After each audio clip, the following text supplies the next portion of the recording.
Hey everybody, we are just about done with June here. We're on our last weekend, so I want to fill you guys in on what we're doing in our small groups and also what's happening around our different campuses this weekend.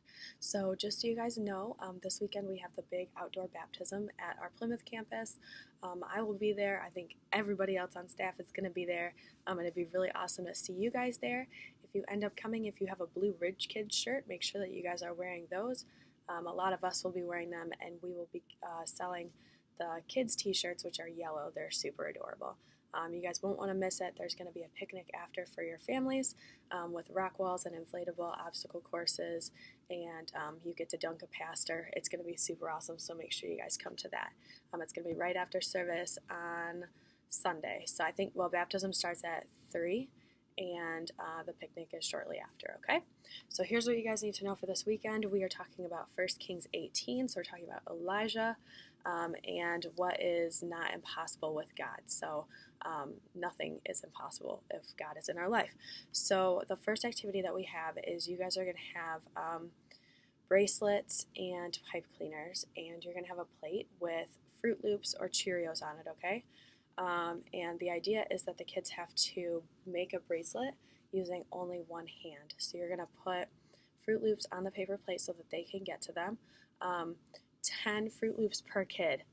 Only 10. No more than that, because we have enough for 10 per kid, okay? So 10 Fruit Loops per kid.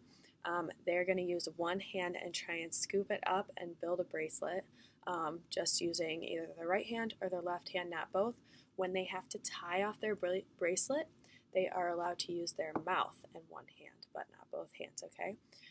Another fun activity for this is that you could even try having them tie their shoes. If they're wearing tennis shoes or something with laces, have them try to tie their shoes with one hand.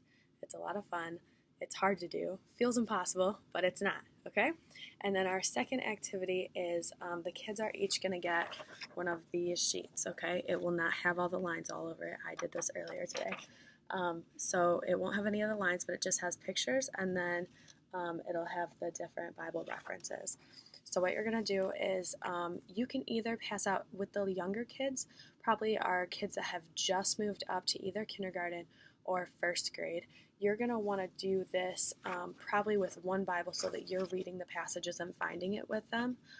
For the older kids, they can each have their own Bible, and they can try and find these in pairs or as a group. So what they're going to do is they're going to look up the scripture, and they're going to match it with the impossible thing that God did. Okay, so there are different miracles that he did, like parting the Red Sea. He created the world. He rose from the dead.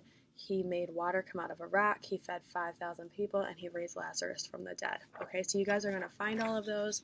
You guys can talk through that, and then also talk about how this is just 6 of the crazy miracles that God did. This is not all of them. So you guys can talk through that a little bit and see if they can think of any of the other miracles that God did in the Bible. Okay, I think that's all I have for you guys. It's going to be a super fun weekend. Make sure that you guys come to baptism and say hi to me. Bye!